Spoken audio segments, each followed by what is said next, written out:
C'est un affrontement bref, d'une violence inouïe à Saint-Michel-sur-Orge. Vendredi dernier, Draman, 15 ans, en pull clair, est mis au sol par plusieurs jeunes devant son lycée, puis frappé à la tête à coups de marteau.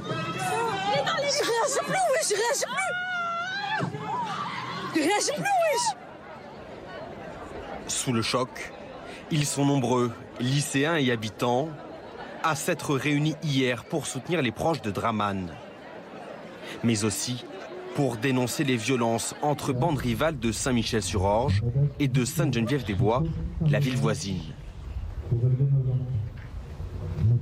Aujourd'hui, ces jeunes qui ont commis cet acte barbare, il y a une famille derrière ces jeunes.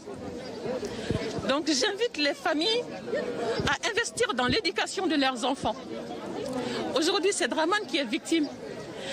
Qu'ils n'oublient pas qu'il y a une famille derrière Draman qui souffre depuis vendredi.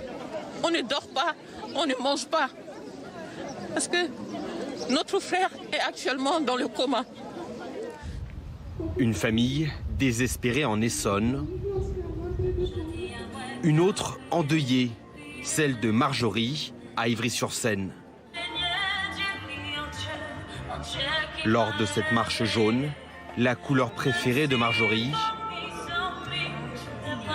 ce sont des proches brisés qui prennent la parole. Ma fille, elle a été tuée. Pourquoi? Je n'arrive toujours pas à comprendre. C'est la question que je me pose. Pourquoi?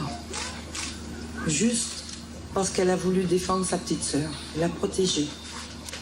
Et à la vengeance. La petite sœur était harcelée sur les réseaux sociaux par un garçon. Marjorie s'est rendue à son domicile pour lui demander d'arrêter. Le garçon de 14 ans remonte alors chez lui, prend un couteau, redescend, puis la poignarde mortellement à la poitrine. Des bagarres entre jeunes, entre bandes rivales, qui se comptent par dizaines partout en France depuis le début de l'année. Une violence qui touche principalement l'Île-de-France. Des drames, souvent diffusés sur les réseaux sociaux. Des plateformes sur lesquelles des histoires qui semblent anodines prennent parfois un tournant dramatique. Malheureusement un démultiplicateur, un amplificateur. C'est-à-dire que ce qui était limité avant à un groupe restreint dans la rue, dans le quartier, là véritablement il y a un nombre d'acteurs ou de spectateurs qui participent à l'action qui est véritablement délétère. Des participants, souvent encore mineurs, en pleine adolescence.